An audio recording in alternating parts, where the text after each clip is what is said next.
what happens. We're in very deep negotiations with Iran. We win regardless. We've defeated them militarily.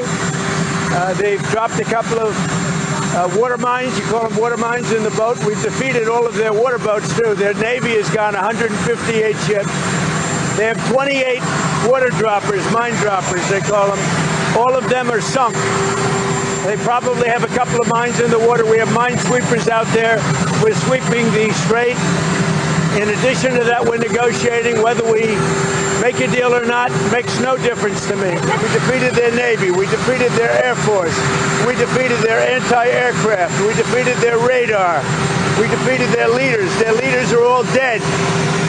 And now all we do is we'll open up the strait even though we don't use it, because we have a lot of other countries in the world that do use it that are either afraid or weak or cheap.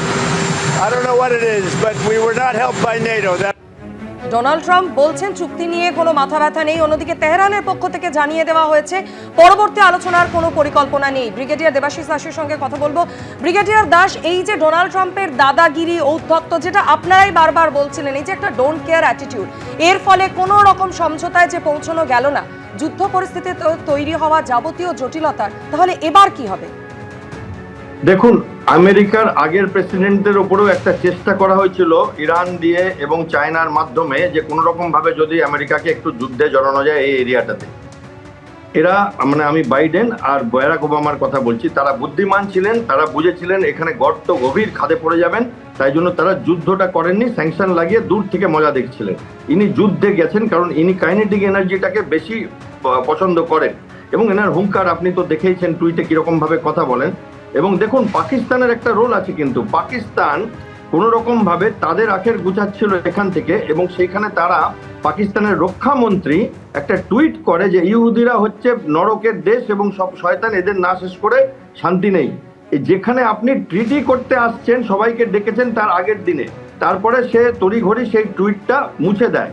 দুঃখের ব্যাপার যে আমেরিকার যে লোকেরা এসেছিল তাদের মধ্যে JD Vance ছাড়া দুজন মানে বড় মানুষ, জ্যারেড কুশনার আর স্টিভ হুইটকফ, এরা জ্যারেড কুশনার আবার ট্রাম্পের নিজের জামাই, এবার এরা কিন্তু দুজনে ইহুদি।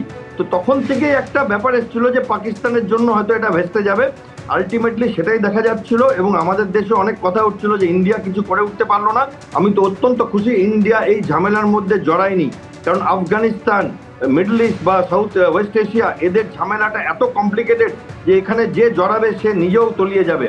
তো আমাদের এখন দেখতে হবে ট্রাম্প তার নিজের বাজারে, মানে তার নিজস্ব আমেরিকাতে তার পপুলারিটি চার্ট এখন সব থেকে কম, সমস্ত প্রেসিডেন্টের থেকে কম, এবং তিনি তিনি তার নাম থেকে যাবে পৃথিবীতে বিনা কারণে যুদ্ধে লাগানোর জন্য।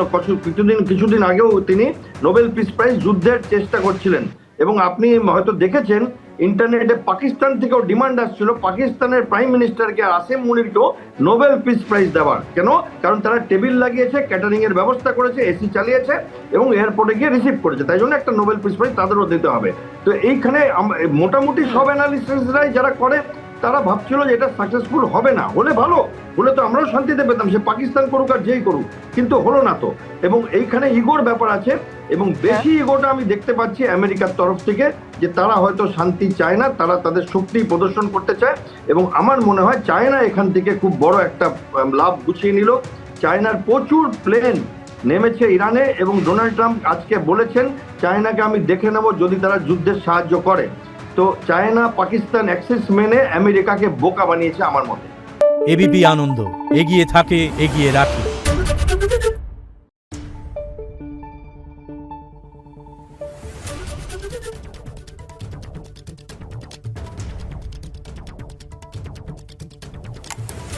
Thank you.